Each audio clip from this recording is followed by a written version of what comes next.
ولقد آتينا لقمان الحكمة أن اشكر لله ومن يشكر فإنما يشكر لنفسه ومن كفر فإن الله غني حميد وإذ قال لقمان لابنه وهو يعظه يا بني لا تشرك بالله إن الشرك لظلم عظيم.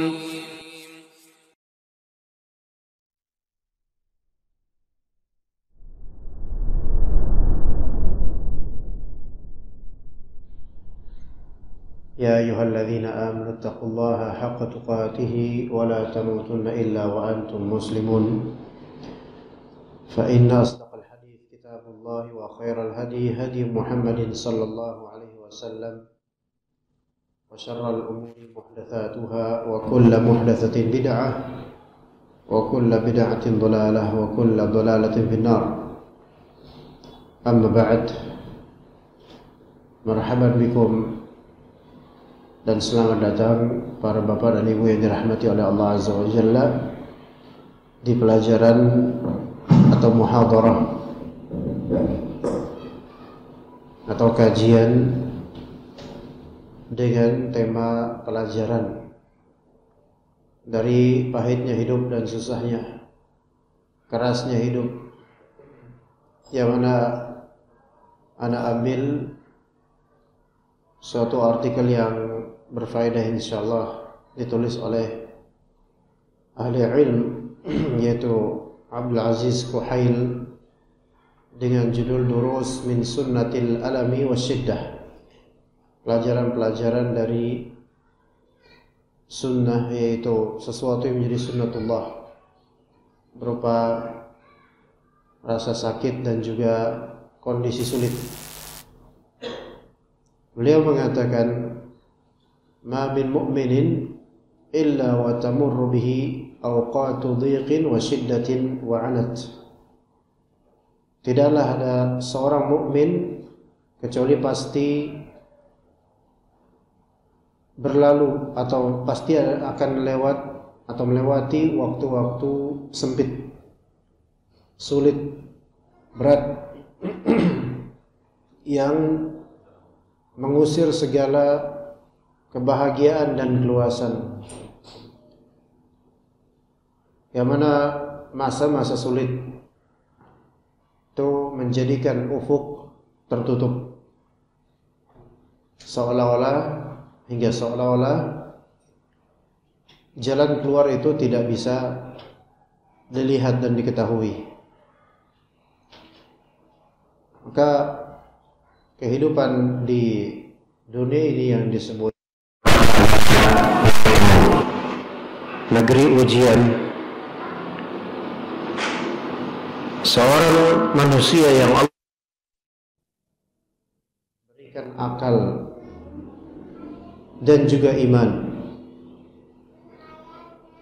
harus mengetahui bahwasanya kehidupan dunia ini hakikatnya untuk akhirat dan bukan untuk main-main. Adapun bagi orang yang tidak memiliki iman dan kurang akal, maka sebagaimana kata Allah, wa ma hadhil hayatud dunya illa lahu wa la'ib. Dalam ayat lain, wa ma hadhil hayatud dunya illa la'ibu wa lahu. Tidaklah kehidupan dunia ini melainkan hanyalah kelalaian dan permainan. Maka segala perbuatan, sikap, amalan yang tidak ditujukan untuk maslahat akhirat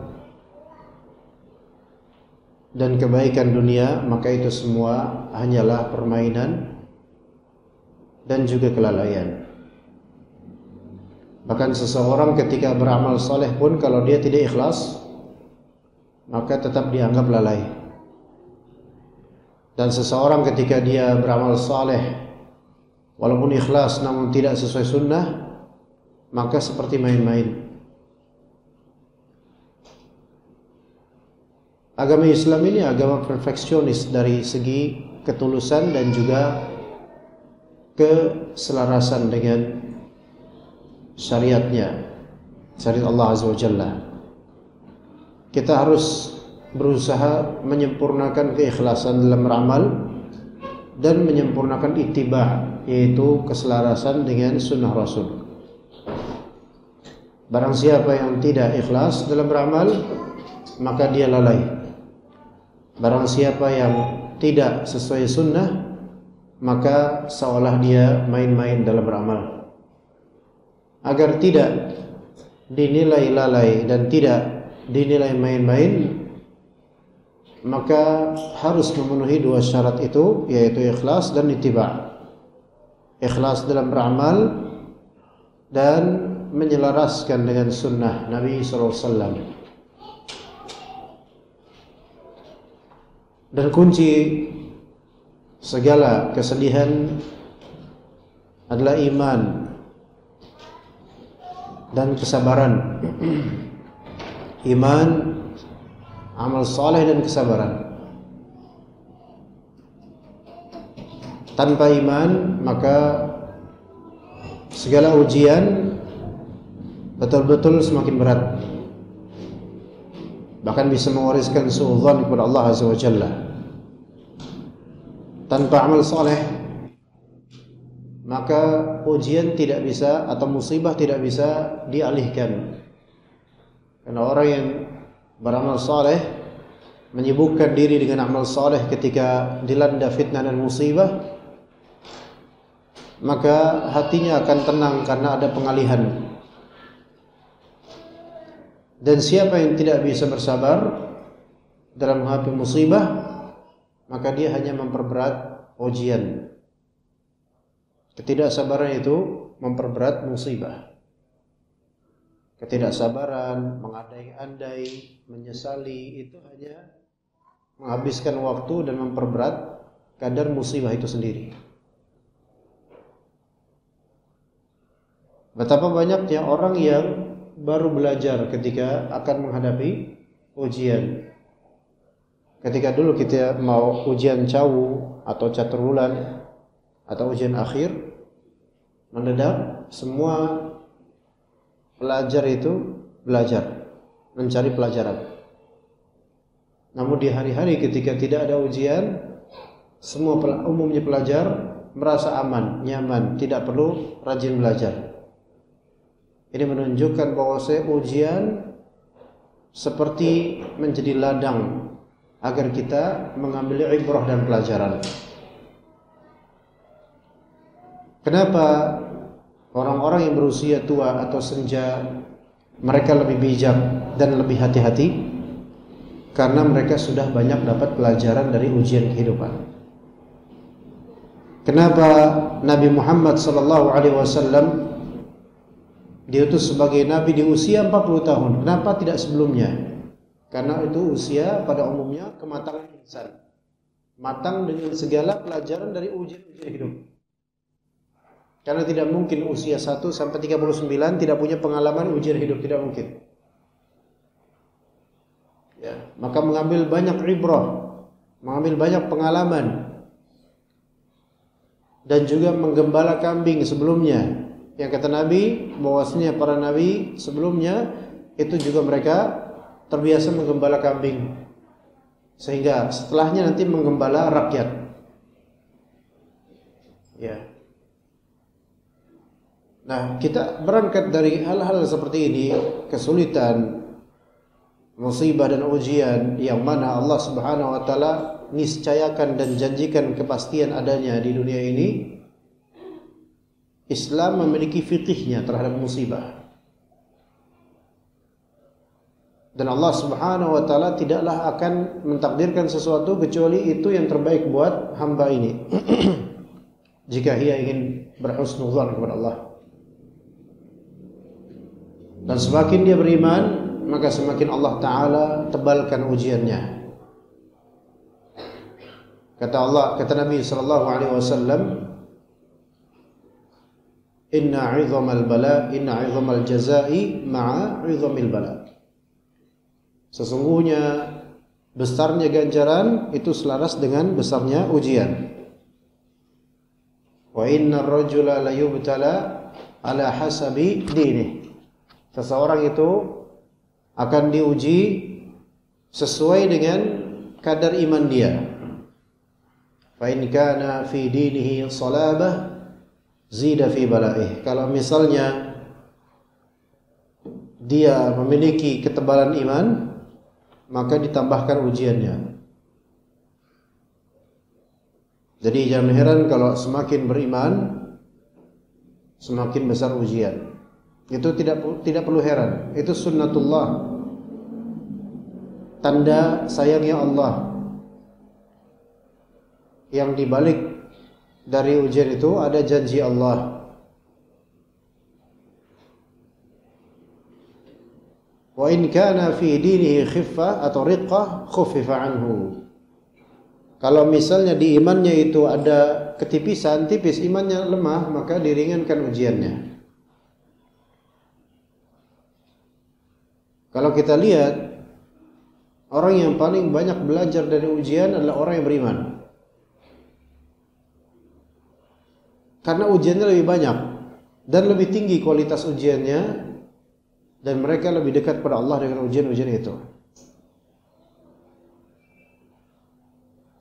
Maka ketika seseorang diuji, kalau bisa dia jadikan ujian itu kabar gembira akan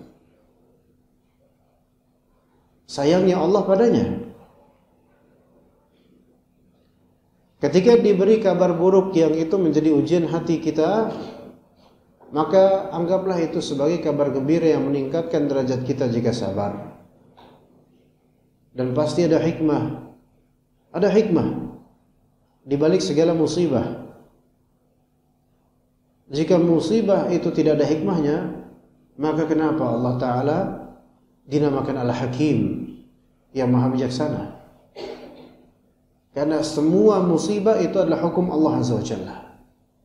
Dan tidak mungkin Allah Ta'ala berhukum dan memberikan hukum kecuali pasti ada hikmah, ada ibrah.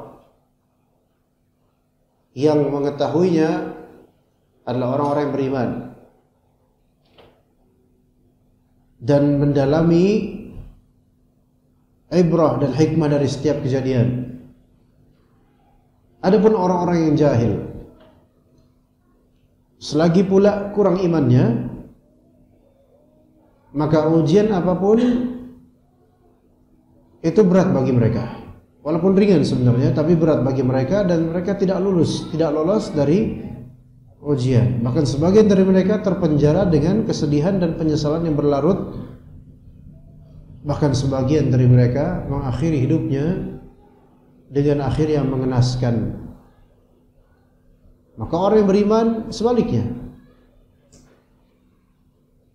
Bahkan ketika seorang salaf dighibah oleh seorang muslim lainnya, maka dia pun mendatangi rumah orang yang menghibahinya, kemudian memberinya hadiah dan mengatakan jazakallahu syukran, antum telah berbuat baik kepada ana. Kenapa? Karena antum telah memberi pahala kepada ana sebenarnya. Alhamdulillah. Siapa yang suka dighibahi? Enggak ada. Tetapi kalau kita lihat dari sisi hikmah dan keadilan Allah, maka justru kita dapatkan, oh ini saya nggak perlu capek-capek nyari pahala, udah ngalir insya Allah dengan ghibahnya ini. Ya, itu loh. Itu baru ujian yang mungkin masih belum seberapa, dighibahi mungkin masih belum seberapa. Ya, belum ujian-ujian lainnya. Seorang mukmin dengan imannya, dia mengaitkan segala ujian dan musibah kepada Khaliqnya, penciptanya, kepada mudabbirnya, pengaturnya, itu Allah Azza wa Jalla. Sekali terantup lebah, dia ingat pencipta lebah. Subhanallah. Segala hal kecil yang menimpa dirinya dari rasa sakit atau kepikiran atau kesulitan, maka dia teringat pada Ar-Rahman. Nikmat apa lagi yang kita dustakan dengan hal seperti ini, coba? Kalau kita lihat sebagian dari orang, bahkan kebanyakan orang, ketika ditimpa musibah, maka mereka merujuk kepada makhluk. Mereka mencari kambing hitam. Mereka tidak mengambil hikmah dari kejadian, dan justru sebagian dari mereka malah mengalihkan musibah itu menuju ke maksiat dan kufur nikmat. Ada juga yang terhadap takdir Allah mereka menggugat. Akhirnya semakin besarlah ujian itu. Yang tadinya musibah tersebut eksternal karena kebodohan, kejahilan, ketidaksabaran dan penyesalan, maka musibah yang tadinya eksternal menjadi internal. Musibah yang tadinya hanya berupa makanan yang kurang atau kehilangan materi duniawi berupa barang, tiba-tiba sudah masuk ke kalbu. Ketahuilah, segala musibah itu atau ujian terasa ringan selama belum menyusup ke kalbu. Kalau musibah tersebut sudah sampai kalbu, maka ini sudah sampai stadium yang tinggi. Oleh karena itu Allah Azza wa Jalla menyebutkan dalam Al-Quran, وَلَنَبْلُوَنَّكُمْ بِشَيْءٍ مِنَ الْخَوْفِ وَالْجُوعِ وَنَقْصٍ مِنَ الْأَمْوَالِ وَالْأَنْفُسِ وَالثَّمَرَاتِ. Dan kami pasti akan memberikan kalian ujian, tapi bisyai, sedikit sebenarnya ujiannya, minal khauf, dari rasa takut, itu pertama. Wal ju', rasa lapar, kedua. Wa naqs, kekurangan akan suatu materi, yaitu naqs minal amwal, harta, wal anfus, teman, kerabat, wafat, ya. Was samarat, buah-buahan, panceklik, kurang air, dan seterusnya. Di sini ada tiga global ujian yang Allah sebutkan, yaitu al-khauf, al-ju', dan naqs. Dan semua ujian di dunia ini sebenarnya berkisar ke itu saja. Al-khauf, al-ju', dan naqs. Ya. Khauf itu rasa takut, itu ujian. Ju' itu rasa lapar, ya ujian. Naqs itu rasa kekurangan, itu juga ujian. Dan yang paling banyak variannya memang naqs, kekurangan ini, kekurangan itu. Karena kalau kekurangan berarti kan material, banyak hal gitu Pak. Variannya banyak. Makanya untuk khauf dalam ayat itu hanya disebut khauf, rasa takut. Untuk ju', lapar, rasa lapar saja. Tapi untuk naqs disebutkan variannya, minal amwal, harta, wal anfus, nyawa, wal thamarat, buah-buahan, dan masih banyak lainnya dari varian kekurangan. Dan wallahu alam, urutan dalam ayat ini menunjukkan tingkatan ujian itu seberapa besar. Yang paling awal disebutkan khauf, rasa takut. Kenapa? Yang kedua disebutkan rasa lapar. Kenapa? Yang ketiga, yang paling rendah disebut naqs, kekurangan. Kalau antum perhatikan, yang paling ringan dari tiga ujian besar itu apa? Naqs. Enggak, paling ringan adalah kekurangan. Menengah, rasa lapar. Dan yang paling top, paling berat, khauf. Bisa dipelajari di ayat ini jemaah sekalian. Kita bisa menjangkar dan mengetahui peta ujian di sini. Naqs disebutkan variannya banyak, tapi sebenarnya itu yang paling ringan dibandingkan rasa lapar atau lebih-lebih apa? Rasa takut.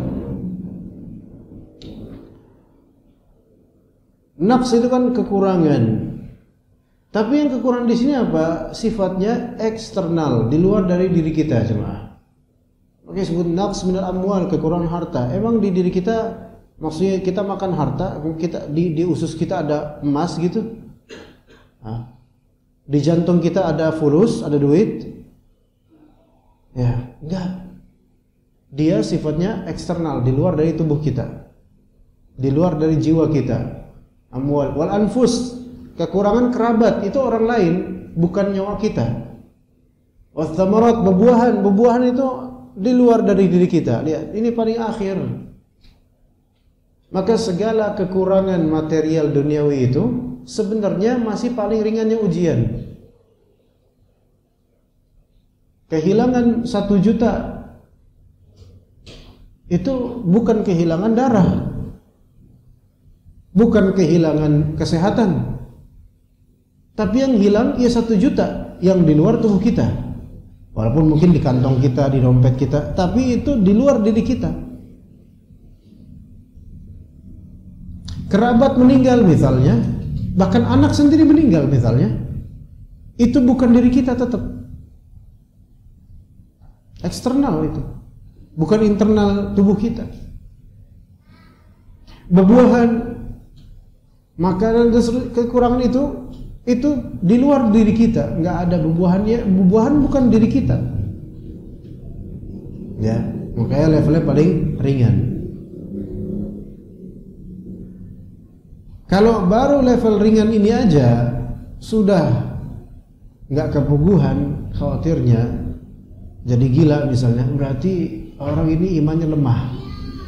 Maka orang beriman itu ketika kehilangan atau kekurangan akan suatu materi, itu disikapi ya sebagaimana kehilangan suatu materi dunia yang Allah akan ganti pada waktunya. Ya, Allah akan ganti pada waktunya. Lebih tenang. Apalagi kalau materi itu materi kecil. Dan kita harus mendidik anak-anak kita supaya jangan terlalu menjadikan materi duniawi itu tergenggam di hati atau masuk ke hati. Ya. Anak-anak misalnya ketika kehilangan mainannya, ya, hilang mainannya, mungkin dibawa tukang sampah atau hancur, itu didik supaya jangan seperti kehilangan iman. Gampang, ini ada gantinya, nak, gitu. Ya.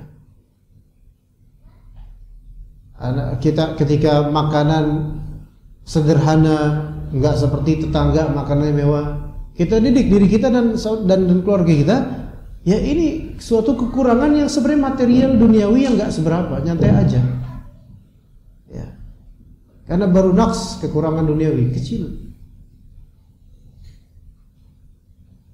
ya, bahkan sampai level kehilangan anak, ya. Kehilangan anak, maksudnya wafat mungkin, atau nggak tahu anaknya kemana, itu memang sedih betul-betul. Tapi bukankah Rasulullah SAW juga beberapa kali kehilangan anak, kehilangan cucu? Ya, sedih itu wajar, manusiawi. Tetapi jangan membuat kita itu tidak percaya lagi ke Allah. Na'udzubillah min dzalik. Kehilangan anak suatu hal yang besar, jemaah, suatu hal yang besar. Sebagian orang gila dengan itu. Tapi tetap itu adalah suatu kekurangan dari materi yang itu zat duniawi. Maka harus move on. Maka harus tetap hidup ini berjalan sesuai dengan arahan Allah dan Rasulnya. Jangan berkutat di kesedihan dan penjara penyesalan, ya. Baik, itu eksternal. Kan tadi kata Allah, "Alam birukum bisyai min khaufi wal ju'i wa naqs." Naqs sudah kita bahas. Ini ujian eksternal.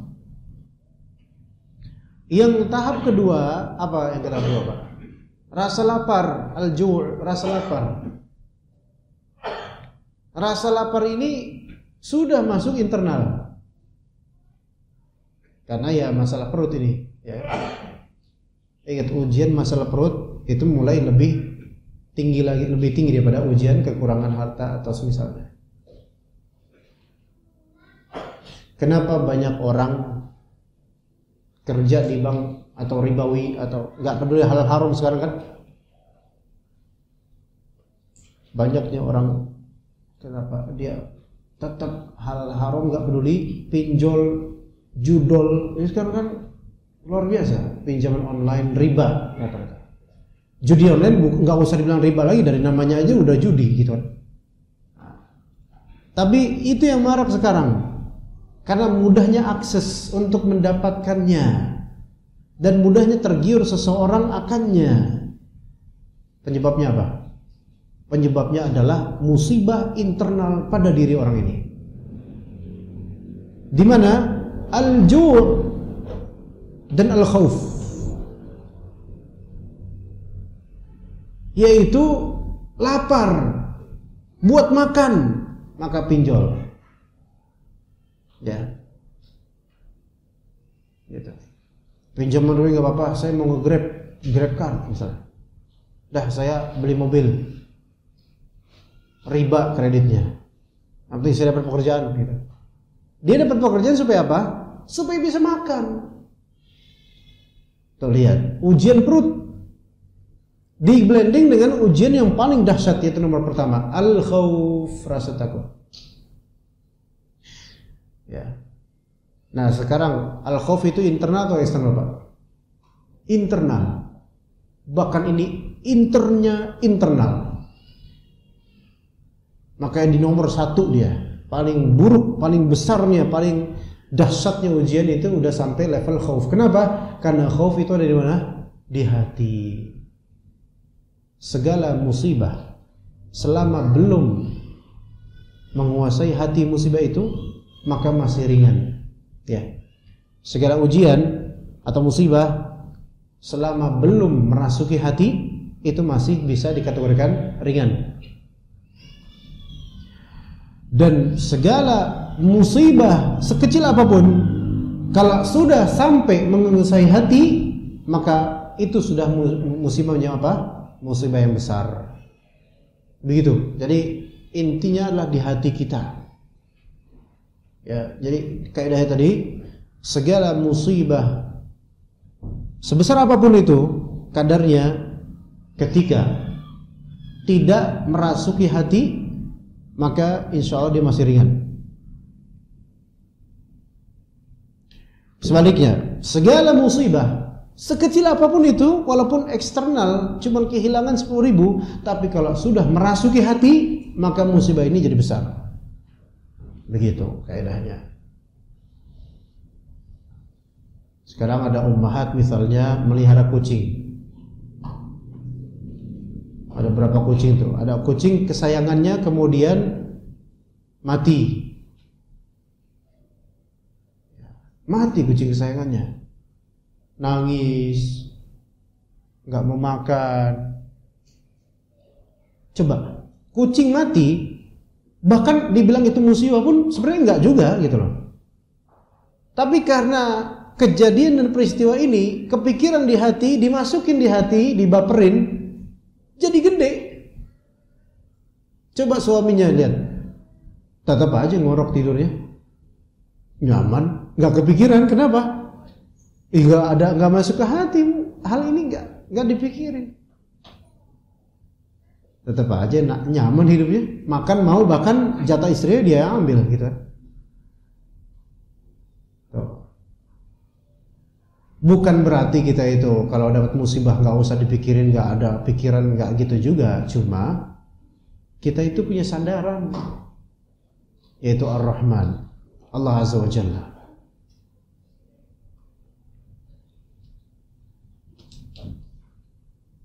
Dari segala musibah kekurangan, ujian kekurangan duniawi, kalau dimasukin ke hati itu jadi besar. Dan segala musibah atau ujian duniawi difikirkan solusinya, ditawakalkan kepada Allah dan diikhtiarkan, namun tidak menjadi bahan fikiran utama, maka insya Allah akan ringan dan akan Allah selesaikan. Gitu cuma. Itu pelajaran yang mungkin tentu bapak-bapak yang berusia lebih senior dari saya tentu memahami betul hal ini. Mungkin mengkaedahkannya itu belum, ya, tapi sekarang alhamdulillah dapat kaedah-kaedahnya. Tapi ternyata benar memang begitu. Makanya dalam menghadapi musibah, ujian, perempuan itu biasanya lebih kalap dibandingkan laki-laki. Kenapa? Karena perempuan memasukkannya ke hati. Adapun laki-laki memikirkannya namun mudah mengalihkannya ke yang lain. Umumnya begitu. Dan suatu kepincangan jika perempuan udah sendiri, kalaupun punya suami, suaminya nggak peduli misalnya, dapat ujian musibah mikir-mikir sendiri, itu makanya kesian. Ya. Karena butuh pegangan dan butuh arahan dari laki-laki yang lebih teguh biasanya, lebih logis dan tidak mengandalkan feeling atau perasaan dan awatif, namanya dalam bahasa awatif yaitu kebaperan ya. Tapi lebih logis. Ini berangkat dari ayat tadi di Al-Baqarah, wa lanabluwannakum bisyai'in minal khawfi wal ju'i wa naqsin minal amwal wal anfusi wath thamarat. Maka orang yang teguh, yaitu yang menjadikan musibah-musibah itu, musibah dunia maksudnya, ujian dunia, sebagai ujian dunia sesuai porsinya, bukan sebagai ujian dahsyat kiamat.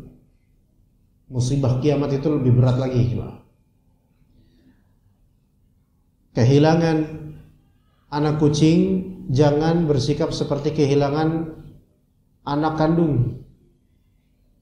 Ya, antum akan melihat juga beberapa orang Nasrani, anjingnya wafat, itu seperti kehilangan bapak kandung. Luar biasa sedihnya, berkabung sampai dirayain, subhanallah.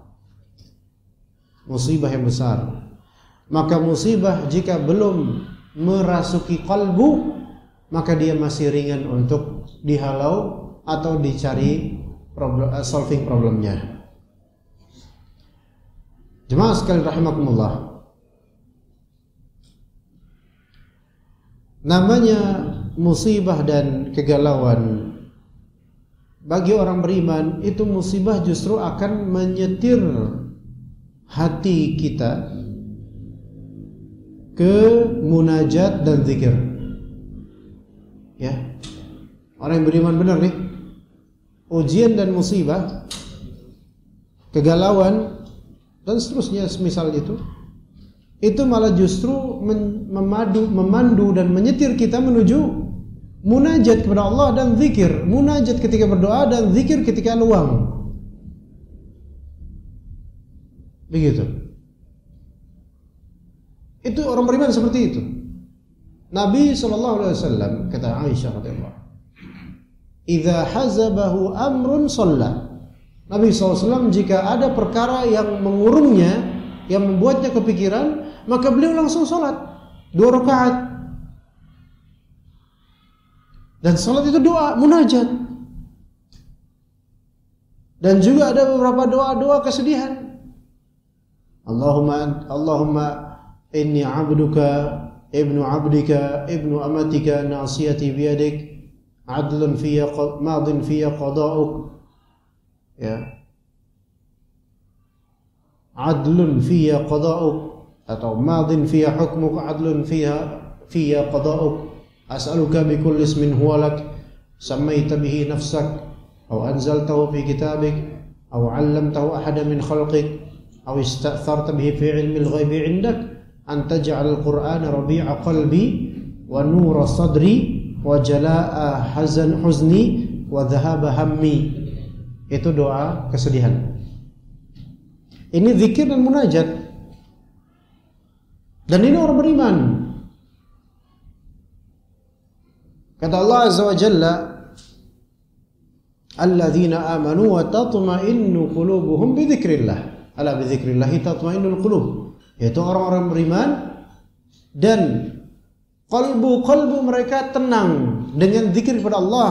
Sungguh zikir kepada Allah menenangkan kalbu. Lihat, ketika dilanda musibah dan ujian, kalbu masih tenang. Ini menunjukkan bahwasanya ujiannya itu enggak menyerupi hatinya. Jadi hatinya enggak kesurupan dengan ujian itu.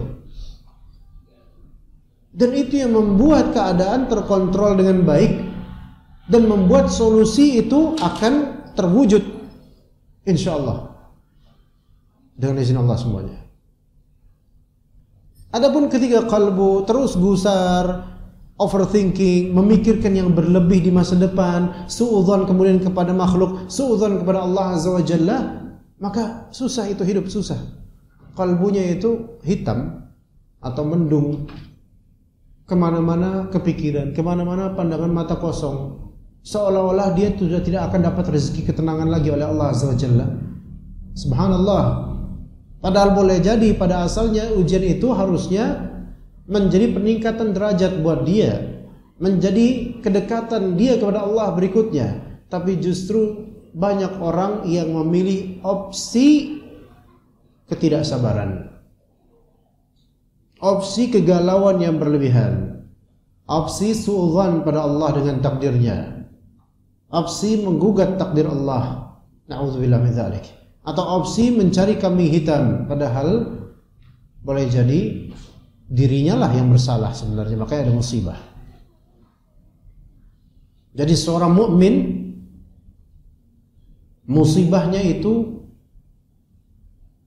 mengantarkannya ke pelabuhan munajat dan zikir. Gitu. Ya. Jadi musibah seorang mukmin itu mengantarkannya ke pelabuhan munajat dan zikir. Jadi ada tempat berlabuh. Coba ketika dia tidak dapat ujian dan musibah itu, mungkin dia masih lalai di tengah gelombang maksiat dan kekufuran. Di tengah gelombang lautan maksiat yang sekarang itu banyak banget. Allah Ta'ala labuhkan dia dengan musibah menuju pelabuhan munajat dan pegunungan zikir. Subhanallah, nikmat.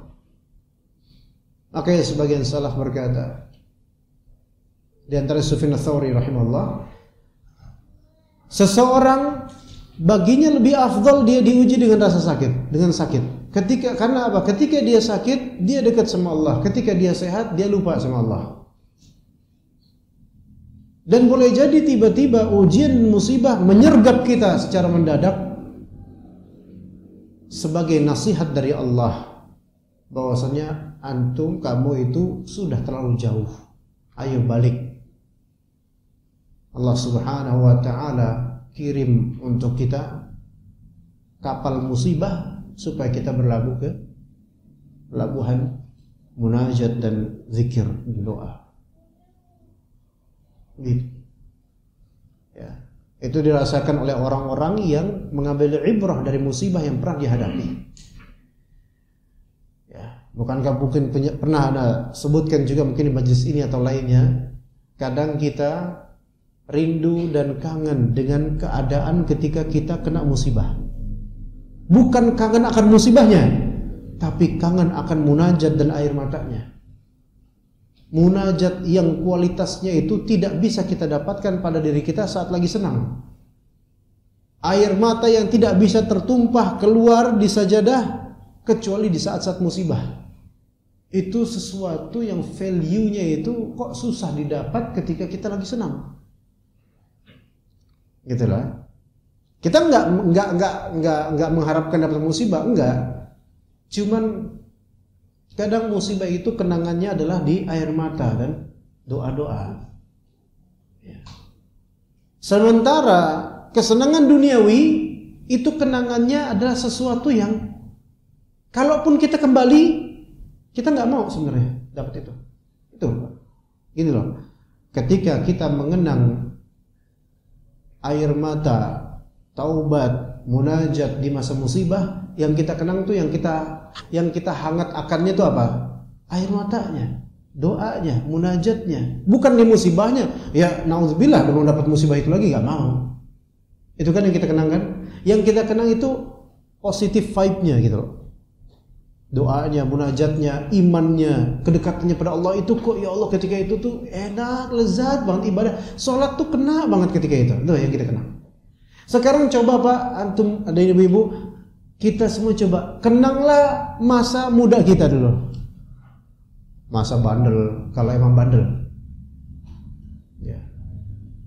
Coba dulu sama teman-teman ngapain misalnya? Manjat pagar misalnya. Ngeband.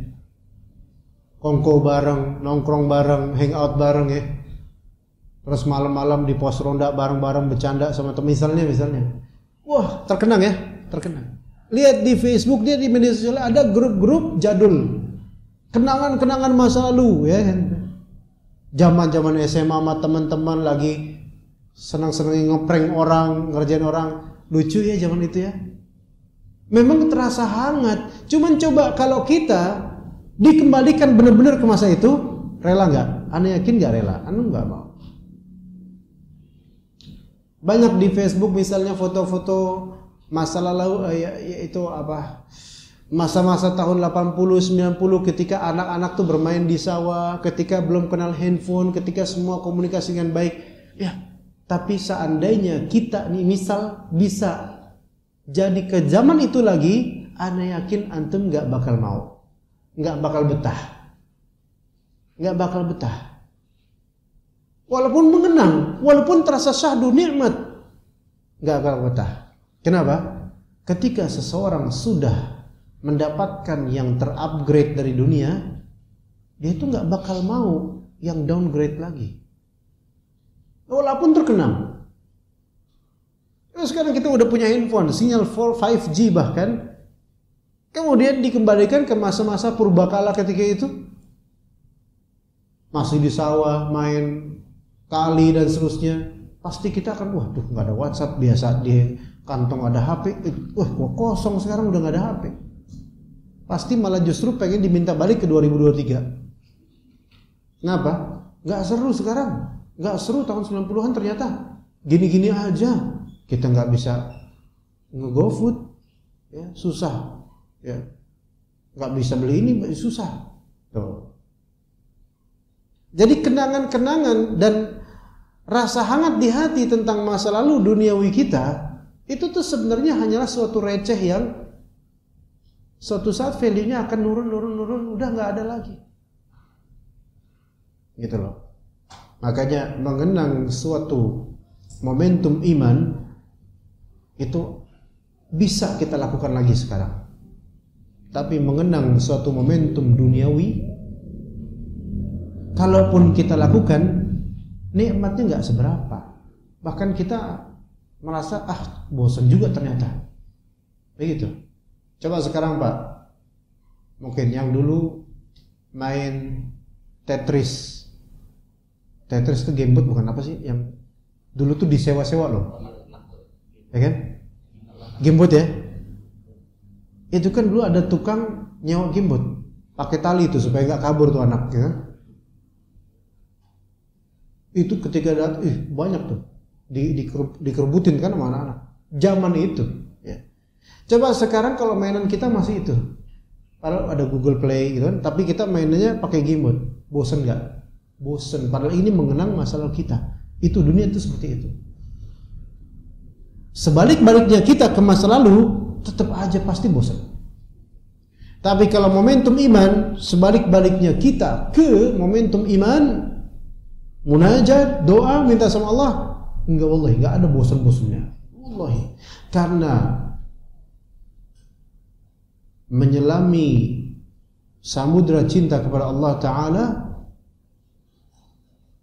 itu ada pengalaman spiritual yang tidak ada ujung kebosanan yang nggak ada. Itu dalam, makin dalam, makin dalam, dan semakin dalam itu seperti mendapatkan pengalaman dan pemandangan hati yang begitu indah. Ya, oke. Kadang-kadang seorang bertambah imannya berangkat dari musibah, dan seseorang menurun imannya dikarenakan nikmat dan kemudahan. Dan manusia mayoritasnya tertipu dengan itu. Kayak kata Nabi SAW, ni'matani maghbunun fihima kathir minan nas. Ada dua nikmat yang banyakkan manusia itu terpedaya akan kedua nikmat ini, yaitu as-sihhatu wal faragh, yaitu nikmat sehat dan masa luang. Nikmat sehat dan masa luang. Kebanyakan manusia terpedaya dengan nikmat sehat dan nikmat masa luang. Dua nikmat. Ya. gabut, sehat. Ngapain coba? Main rata-rata. Main, maksiat, nggak jelas ngapain. Dan itu banyak dilakukan anak-anak muda. Ketika sudah punya tanggung jawab, baru dia merasa. Ya. Jemaah sekalian rahimakumullah. Dikatakan di sini falaisatil ibratu idzan biladzatin aw alamin fi hadhihi dunya. Ibrahnya sekarang bukanlah di kelezatan atau rasa sakit di dunia ini. Ibrahim bukan di situ. Antum dapat rasa sakit di dunia, dia akan hilang. Antum dapat kelezatan di dunia, dia akan hilang. Karena dikatakan li'anna kulla syai'in fiha zail, karena segala hal di dunia ini akan hilang. Walakinnal ibrata bimawqi'il mu'mini 'inda rabbih. Tapi ibrahnya seorang beriman pertama adalah sikap orang beriman pada Rabbnya. Itu ibrahnya. Ketika sedang sakit, apa sikapnya dia kepada Allah? Ketika sedang mudah atau sehat, apa sikap dia kepada Allah? Juga ibrahnya wa waznihi fi mizan syar'ihi, dan ibrahnya adalah timbangan syariat. Dia melakukan maksiat atau tidak? Melanggar atau tidak? Itu ibrahnya. Karena pelanggaran itu bisa terjadi ketika sehat atau sakit. Ya. Pas lagi sehat maksiat, pas lagi sakit berbondong ke ponari misalnya. Sama ini ponari, tahu ponari Pak? Bukan ponari Astaman, itu ponarium. Ya. Ponari Pak, ponari. Yang dulu rame itu loh, batu-batu itu loh. Iya. Nah. Pas lagi sehat maksiat, pas lagi sakit ponari lah, yang subur lah, ya, pesulap merah lah dan seterusnya, apalah nama-nama itu, ya, gus-gus fulan lah, gitu, malah kedukun, itu kan melanggar. Sehat maksiat melanggar, lagi sakit kedukun melanggar. Jadi timbangan syariatnya itu harus dilihat. Jadi jangan kita melihat orang tajir, kaya, berada, masya Allah enak ya kayak gitu. Ya antum udah kayak pengikut Qarun. Kalau ngelihat orang cuma sebatas kaya doang terus antum kagum, lah haula quwwata, antum ahlud dunia dong. Tapi lihat dari segi syariatnya. Tuh mobil dapat dari harta apa? Itu jabatan hasil nyogok siapa? Itu ketahuan. Kalau emang antum tahu itu buruk, sebesar apapun hartanya, jangan tersilaukan dengan itu. Nauzubillah min dzalik. Ya. Dan kemudian melihat ada seorang tukang cilok lagi ikhtiar jualan cilok. Ah, cuma tukang cilok. Justru yang sebenarnya lebih afdal karena dia berusaha mencari nafkah dengan cara yang halal. Ini timbangan syariat. Kita itu lebih terkagum pada yang sesuai syariat, gitu aja. Itu ibrahnya. Ketika menghadapi musibah masih enggak kedekat kepada Allah, itu ibrahnya. Itu pelajaran. Ya. Sementara banyak orang kena musibah malah justru kedukun. Lagi galau, lebih mengandalkan tamasya dan jalan-jalan. Bukannya dekat kepada Allah. Memang sih tamasya dan jalan-jalan itu ada bagusnya memang. Tapi kan kok kita lihat orang yang tamasya dan jalan-jalan, mereka hanya ingin mengalihkan ujian dan musibah menuju hal-hal yang sebenarnya kesenangan duniawi belaka dan sementara doang. Yang mana kesenangan duniawi itu selalu memiliki tumbal berikutnya dan ujian. Antum dapat kesenangan duniawi itu sama dengan menggapai satu ujian lagi. Ujian kenikmatan. Belum lagi ada tumbalnya nanti biasanya. Orang-orang yang touring misalnya ke Pelabuhan Ratu dari Jakarta atau Bekasi, nikmat touring, dia konvoi, berapa belas orang gitu naik moge semuanya. Oke, nikmat, ngumpul di pantai kemudian bakar api unggun, ngobrol bareng, wih sensasi. Pulang capek nggak? Pasti capek. Pulang hari Ahad kemudian Seninnya kerja lemes. Nikmat cuman sampai segitu doang. Akhirnya besoknya lemes, kerja pun nggak bisa optimal, dan malah ini justru suatu pelanggaran dan pengkhianatan terhadap SOP pekerjaan. Ada aja. Ya. Kita kalau hanya nyari kesenangan nikmat duniawi, ketahuilah nikmat duniawi itu pun ujian, itu pertama, dan kedua biasanya nikmat duniawi itu menagih tumbal. Maksudnya bukan tumbal kesyirikan, artinya ada yang dikorbanin. Mau tamasya pun ada aja dikorbanin, bensin, uang, apa yang bawa keluarga, ya uang sekian juta habis, itu tumbalnya. Kalau memang cari kesenangan duniawi doang, antum mungkin senang sementara, pulang-pulang capek. Kebanyakan kesenangan duniawi semakin nikmat semakin capek adanya dia.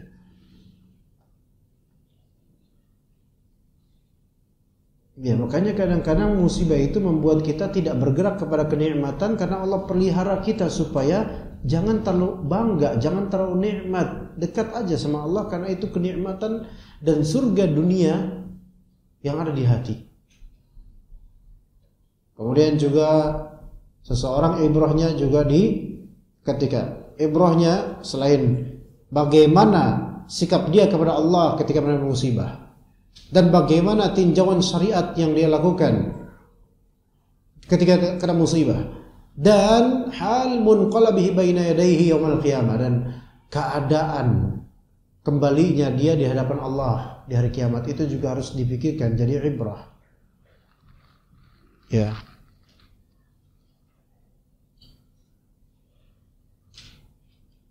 Jadikan kesulitan dunia sebagai kemudahan akhirat, jemaah.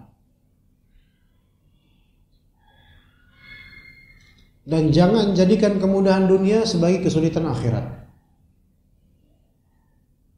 Ya, kesulitan dunia jika disikapi dengan sabar, sikapnya benar, dan perlakuannya sesuai tinjauan syariat, itu akan menjadi kemudahan di akhirat. Itu jika musibah atau ujian dunia disikapi dengan sabar, ya, dan perbuatan kita ditinjau dengan tinjauan syariat, maka itu insya Allah akan menjadi kemudahan akhirat. Dan hati juga tenang. Namun ada kunci yang Masya Allah yang Rasulullah SAW sebutkan, ya. Dan jika ada pertanyaan, ibu-ibu pakai kertas ya Bu ya. Kalau bapak-bapak boleh pakai kertas, boleh langsung ya. Dan pertanyaannya silahkan bebas, mau di dalam tema, mau di luar tema, asal pertanyaan yang cocok ya.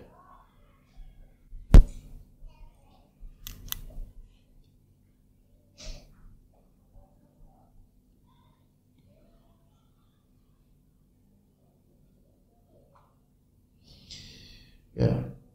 Di sini ada hadis Nabi SAW yang insya Allah bermanfaat, sangat bermanfaat untuk kita nanti ketika kena musibah, bukan doakan ya, ketika misal suatu saat Allah uji ya.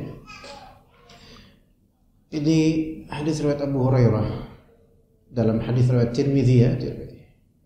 Kata Nabi SAW, man sarrahu an yastajiballahu lahu inda syada'id wal karab falyukthirid du'a fir rakha. Siapa yang ingin Allah jawab doanya pas di masa sulit, maka perbanyaklah doa di masa senang. Siapa yang ingin Allah jawab doanya di masa sulit, maka perbanyaklah doa di masa senang. Pas lagi sehat kayak gini, banyak amal, banyak doa. Nanti ketika Allah kasih musibah, Allah Ta'ala kasih ujian, itu ringan rasanya. Karena pas lagi seneng aja rajin doa, apalagi pas lagi diuji, lebih dekat lagi gitu loh. Kayak anak-anak sekolahan yang berprestasi, hari-hari biasa aja rajin belajar, apalagi hari-hari ujian.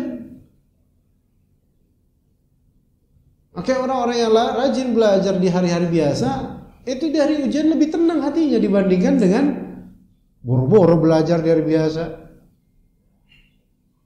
Dan kita lihat anak-anak yang gak berprestasi, atau bukan gak berprestasi, memang ashabul wara gitu, paling akhir, duduk tuh paling akhir. Kalau bisa, kalau ada di balik tembok tempat duduk, dia balik tembok tempat duduk dia. Gak pernah duduk depan, itu udah kayak momok buat mereka. Duduk belakang, ngantukan, nyenderan, mainan, dan bahkan kadang bawa bantal di kelas. Itu di pesantren ada kayak gitu, di pesantren ada beberapa teman-teman yang masya Allah emang. Tapi yang mereka yang kayak gitu sekarang qadarullah emang nggak jadi apa-apa sejujurnya. Jadi ke kelas di pesantren, ya, udah siapin bantal. Ke kelas, bayangin ke kelas pelajaran sama ustadz duduk paling belakang dan berikan space di dekat bangkunya, ada bantal, ada matras. Nah, ada beberapa ustadz yang jam pelajarnya kalau beliau ustadz ini ngajar itu nggak pernah beranjak dari tempat duduknya. Dari cuman bicara ngomong dong ustadznya kajian gitu, isi pelajaran, dan nggak ngecek murid-muridnya gitu loh. Nah, ini ashabul wara ini, ya, ashabul wara itu artinya bukan frontliner, enggak. Kalau belakang itu apa namanya? Behind ya, apa yang paling belakang tuh, yang sering mendem mukanya itu ke bawah. Ya, mukanya sering terbenam di meja belajar ya. Itu kadang-kadang kalau ustadznya tahu nih, ustadznya nggak bakal ngecek kita nih, ustadznya yang penting ngisi pelajaran selesai, nggak peduli dengan kita. Maka biasanya kalau udah bosan ya udah ke matras tidur. Siap. Boro-boro di jam pelajaran aja yang sudah nikmat, sebenarnya nikmat belajar itu nggak belajar. Ya. Nanti ketika ujian nyari ringkasan dari orang-orang pinter, bukan dukun, maksudnya orang pinter di sini, ashab frontliner ini. Bikin ringkasan dong. Terus difotokopi, baru mereka mau belajar. Itu pun belajarnya juga nggak serius. Di hari ujian cari contekan. Subhanallah, ini hidup miskin orang itu. Cari contekan. Mohon maaf, ada kesamaan tingkah dengan bapak-bapak, mohon maaf Pak ya. Kalau kesamaan ya jangan ngerasa ya. Pas hari ujian nyontek, nyari syafaat gitu, nyari contekan. Ini orang nggak niat sama sekali, subhanallah, nggak niat belajar.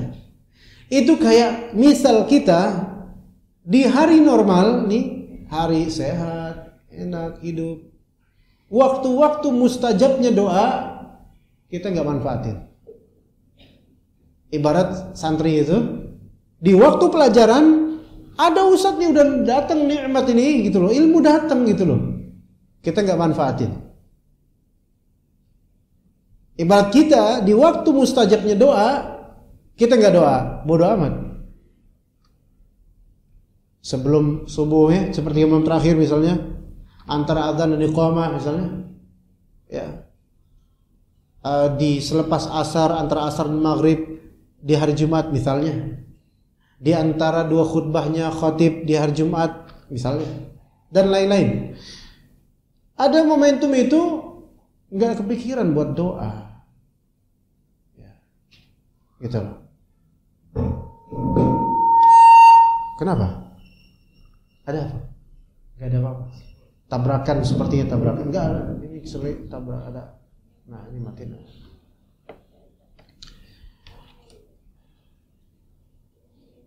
Jadi di masa normal umumnya manusia itu enggak doa. Ketika lagi senang, umumnya manusia itu lupa. Makanya lupa doa, lupa ke Allah ya, lupa. Karena lagi senang. Apalagi senangnya itu bareng-bareng dengan orang-orang yang juga lupa sama Allah semuanya. Dulu kalau misalnya anak-anak muda naik gunung gitu kan, hiking ke gunung, climbing mountain gitu, naik gunung, bawa apa biasanya? Kan mereka rombongan tuh bawa ini bazooka, ya bukan bazooka ini apa namanya? Tape yang gede tuh. Ntar diskoan gitu kan, di gunung padahal tuh. Pertanyaan kita, kira-kira mereka pas lagi seneng kayak gitu, mereka doa nggak, minta nggak sama Allah sambil diskon? Nggak mungkin. Rombongan touring ke pantai, masya Allah, ngomongnya jorok, bawa cewek dan seterusnya dan ikhtilat dan seterusnya. Kira-kira mereka munajat nggak ke Allah? Susah. Itulah orang ketika lagi seneng itu sedang susah-susahnya ke Allah itu. Nauzubillah min dzalik. Tapi kalau orang beriman ini punya ilmu tadi tuh, barang siapa yang pengen dijawab doanya, cepat dijawab doanya pas lagi susah, maka banyak-banyak berdoa pas lagi senang. Subhanallah. Kenapa? Karena ini orang jarang nih, langka nih. Di saat umumnya orang lagi senang itu mereka malas doa, dia senang dan dia bersyukur pada Allah dan dia berdoa pada Allah Subhanahu. Siapa di antara kita yang kalau habis makan enak, kenyang, nikmat bilang alhamdulillahilladzi at'amani hadza wa razaqani min ghairi haulin minni wala quwwah. Lupa. Ya. Kenapa banyak orang Indonesia baru ngomong alhamdulillah setelah sendawa? Alhamdulillah. Padahal makan udah dari tadi. Selesai makan enggak alhamdulillah, pas sendawa baru alhamdulillah. Lupa tadi dia pas nikmat, setelah makan lupa untuk alhamdulillah baru pas sendawa, karena sendawa ini spesial. Bahkan sebagian orang berkeyakinan bahwasanya kalau habis sendawa disunahkan alhamdulillah. Enggak. Alhamdulillah itu setelah apa? Setelah makan, bukan setelah sendawa. Ya begitu. Jadi doa itu nikmat. Doa itu karunia. Doa itu nikmat dan karunia. Loh kok bisa? Iya, karena doa itu menambah nikmat loh. Antum ketika dapat kenikmatan, kemudian antum bersyukur dan minta sama Allah, itu suatu kenikmatan tambahan. Dan doa itu minhah. Doa itu adalah karunia. Doa itu adalah gift dan pemberian buat kita. Karena apa? Karena jarang orang atau langka zaman sekarang apalagi orang yang dia senang terus menisbatkan itu pada syukurnya pada Allah, kemudian dia berdoa itu karena langkanya, maka itu benar-benar suatu pemberian. Ya. Atau bahasa lainnya hibah. Hibah itu pemberian, karunia dari Allah. Maka orang yang berdoa pas lagi senang itu orang hebat. Hebat kan dari bahasa Arab, hibah. Hibat dari bahasa Arab. Hebat dari kata hibat. Hibah. Hibat itu artinya pemberian, gift. Pemberian dari Allah. Makanya orang hebat itu karena dia diberi oleh Allah. Begitu. Sehingga kalau kita bilang, hebat, itu kita nggak boleh ujub, karena hebat itu artinya lah, dikasih sama Allah, gitu. Ya. Oke, orang hebat, yaitu orang yang diberi karunia oleh Allah adalah orang yang pas lagi senang dia doa. Subhanallah. Lebih ditambah lagi kesenangan tersebut adalah kesenangan yang merupakan manisnya iman. Terus dia minta sama Allah. Misal dia jalan kemana melihat alam yang indah, wah masya Allah, dia senang melihatnya dan kemudian dia minta sama Allah, la ilaha illa anta subhanaka inni kuntu minadh dhalimin. Ya Allah, ini ma khalaqta hadza batila subhanaka wa qina adzaban nar. Ya Allah, tidaklah engkau menciptakan makhluk-makhluk ini secara batil.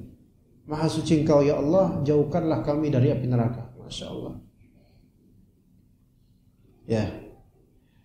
Jadi siapa yang pengen pas lagi susah nanti Allah bantu, pas lagi susah nanti dinetralisir hatinya sehingga galaunya tidak berlebih. Maka pas lagi merasa nyaman, aman, sehat, tentram, banyak-banyak berdoa. Nah, ini pelajaran.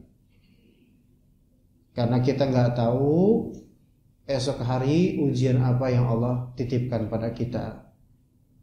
Benar Pak, orang yang beriman itu diuji apapun di dunia ini seolah-olah nggak kena ujian. Ya, sementara orang yang kufur nikmat baru diuji sedikit aja itu udah kayak dapat ujian akhirat. Ya. Kata Allah apa? Wa minan nasi man yaqulu amanna billah. Di antara orang-orang ada yang mengaku mengklaim, kami beriman kepada Allah, kata mereka gitu. Fa idza udhiya fillahi ja'ala fitnatan nasi ka'adzabillah. Tapi ketika dicaci atau diuji di jalan Allah ini, diuji gitu loh, maka dia menjadikan fitnatan nasi ka'adzabillah, ujian dari manusia lain atau celaan manusia lain itu seperti azab dari Allah gitu loh. Misal ada seorang ya baru dibilang apa misalnya, muka kok demok banget kayak mau mandi, itu dibilang gitu aja, itu udah bapernya minta ampun. Ya. Seolah-olah dia itu baru mendapatkan azab kubur gitu loh.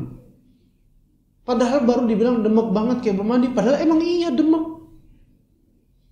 Tapi kepikiran sampai ya. Bahkan beberapa perempuan misalnya, Om, berat badan kayaknya naik ya Om. Wah itu sampai rumah kesel itu, sombong banget, mentang-mentang langsing. Sampai dendam berhari-hari. Akhirnya nggak mau ikut kajian itu lagi. Gara-gara ditanya, kayaknya berat badan nanti nambah ya. Gitu. Padahal itu cuman nanya gitu loh. Nggak bermaksud ngejek, cuman kok Om kayak gemukan sekarang, itu keselnya minta ampun. Jadi celaan atau pertanyaan manusia itu seolah-olah udah kayak fitnah kubur, beratnya minta ampun. Gitu. Ya repot lah kayak gini. Nah ini dalam surat Al-Ankabut disebutkan ini adalah tracknya orang-orang munafik, sensitif banget gitu loh kalau dapat ujian dari orang. Tapi ketika dia berbuat kemunafikan, dia nggak ngerasa apa-apa gitu. Orang munafik itu orang yang paling sensitif terhadap penilaian orang lain terhadapnya. Karena penjahat yang menyembunyikan kejahatan dan menzahirkan kebaikan itu sangat sensitif ketika ada gangguan untuk kejahatan batinnya. Gitu. Ya, itulah orang-orang munafik. Ada sindiran sedikit langsung masuk ke hatinya. Ya. Begitu ya jemaah sekalian. Jadi apa pelajaran dari hal-hal pahit yang bisa kita petik coba dari kehidupan kita? Yaitu tadi apa? Makom atau posisi kita atau sikap kita ya. Bagaimana? Tuh perhatikan itu. Sikap kita terhadap Allah ketika diuji. Itu yang pertama ya. Yang kedua apa tadi yang kedua Allah? Apa tadi yang kedua apa cuma? Setelah sikap kita yang kedua apa tadi Allah? Ustaz. Bisa hilang. Kan pertama tadi sikap kita, ya kan? Yang kedua apa? Tinjauan syariat. Pertahankan amalan yang sesuai syariat gitu loh. Lagi kena musibah itu jangan futur. Ya jadi sikap kita kepada Allah benar, yaitu akidah, sabar. Kemudian yang kedua, ikhtiar kita.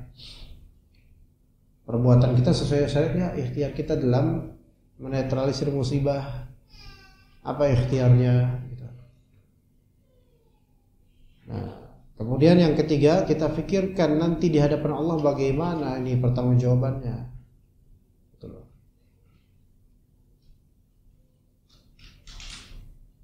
Misal punya anak berapa gitu kan, di awal tahun daftar ulang lah, SPP lah, ya kan butuh duit banyak itu. Ternyata nggak punya, jadi pikiran nggak? Ya pikiran ini merupakan ujian yang berupa naqs minal amwal, kekurangan harta. Yang tadi tuh yang ada 3 derajat tuh. Yang pertama kan rasa takut, yang kedua rasa lapar, yang ketiga kekurangan. SPP, daftar ulang, ini sakit itu, kekurangan duit. Ini masih level ringan sebenarnya. Wow, ringan apaan Ustaz? Sampai 5 jutaan kita nggak punya nih. Ya Allah, 5 juta. Ya, ini bukan berarti meremehkan ya, bukan. Tapi ini masih level naqs, kekurangan harta saja. Ini eksternal, belum sampai pada diri antum tuh musibah gitu. Maka sikap kita terhadap Allah, dari akidah kita husnudzon sama Allah, tawakal sama Allah, itu dijaga. Kemudian ritual dan amal ikhtiar yang kita lakukan harus sesuai syariat gitu loh. Jangan pinjol atau riba, jangan. Tetap sesuai syariat. Orang tuh kan banyak terjebak di 2 ini. Sehingga yang ketiga nggak kepikiran, yaitu gimana nanti pertanggungjawabannya di akhirat. Yang pertama kan tadi apa? Sikapnya, akidahnya tuh, tawakal nggak, sabar nggak, sikapnya gimana dia tuh. Banyak orang sikapnya nggak benar ketika seperti ini. Emosian lah, ya. Karena dia lagi susah, buat anak gimana? Emosi akhirnya, nyalahin istri lah, istri nyalahin suami lah. Akhirnya merasa nggak ada yang salah, orang tuanya lah disalahin, ibu sih kenapa ngelahirin saya, lama-lama gitu loh. Ya. Terus juga yang kedua tadi apa? Yaitu nggak meninjau syariat di ikhtiarnya, ya ikhtiar tapi akhirnya pinjam ribawi lah, nyolong lah, berdukun lah. Orang yang tidak peduli dengan sikapnya kepada Allah ketika menghadapi musibah, atau tidak memperhatikan mizan syariat, timbangan syariat dalam beramal ikhtiar, maka dia ya otomatis nggak mikirin nanti gimana di akhirat. Itu. Dan orang-orang seperti ini biasanya musibahnya makin besar. Dan lebih buruk lagi, musibah makin besarnya itu nggak disadarin. Nah, maka sekarang nih kita kan lagi sehat, lagi dapat nikmat sekarang. Maka tadi man sarrahu an yastajiballahu lahu fi asy-syada'id wal karab falyukthir du'aahu fi ar-raha. Barang siapa yang pengen cepat-cepat dikabulkan doanya pas lagi sulit oleh Allah, maka hendaklah dia memperbanyak doa pas lagi luang, senang. Nah, itulah jemaah sekalian. Mungkin materi kita cukup sampai situ insyaallah. Jika ada pertanyaan dipersilakan. Bapak-bapak ada yang bertanya silakan, Pak. Silakan, Pak. Ibu-ibu pakai kertas silakan nanti ya. Silakan, Pak. Silakan, Pak. Kita dapat ujian, tapi ujian itu berupa dapat kekuasaan atau kepemimpinan. Misalnya yang terkecil dari RW lah katakanlah. Itu termasuk yang khauf, yang ju atau yang nafs. Terus yang iya misalnya kan dapat cemoohan, dapat pujian, dapat semuanya ada di diri RW tersebut. Yang kedua, dalil ini di surah apa Ustaz? Terima kasih. Yang khauf, yang kekurangan harta, takut dan lain-lain. Ya. Terima kasih. Ya, sama-sama Pak. Jadi pertanyaan pertama, kalau kita dapat ujian berupa kekuasaan, minimal misalnya RT atau RW, itu ya ujian juga. Masuk yang mana? Rasa takut, rasa lapar, atau kekurangan? Enggak masuk di semua. Karena di ayat tersebut itu surat Al-Baqarah ayat berapa ya? Sebentar saya cek dulu ayatnya. 155 ya. Al-Baqarah 155 ya Pak. Coba tolong. 155 ya. Kan ayat itu tentang ujian yang berupa musibah, Pak. Adapun RW, jadi menjabat RW, punya harta, itu ujian yang berupa bukan berupa musibah, tapi ujian yang berupa kenikmatan. Kalau itu dalilnya lain lagi, Pak. Dalilnya di surat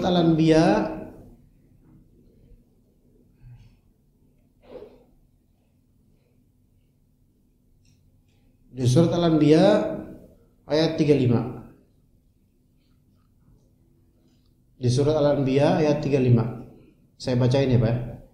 Kullu nafsin dha'iqatul maut. Setiap jiwa pasti merasakan kematian. Wa nabluukum bisyarri wal khairi fitnah. Dan kami uji kalian dengan keburukan dan kebaikan. Itu semua sebagai ujian. Itu masuk ke kebaikan, ujian kebaikan. Itu ujian jabatan, fitnah jabatan, itu ujian yang kebaikan sebenarnya kalau dia fungsikan untuk kebaikan. Gitu, Pak. Ya. Ilmu yang kita punya juga ujian, Pak. Ujian dalam konteks kebaikan. Apakah kita mengamalkannya, menggunakannya dengan baik atau tidak, gitu. Seperti itu. Wallahu a'lam. Ada lagi Bapak-bapak? Atau mungkin ibu-ibu?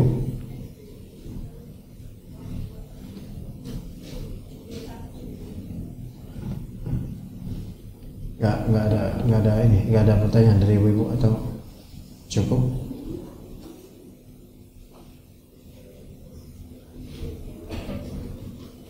Kalau tidak, kita cukup sampai sini, Bu, Pak.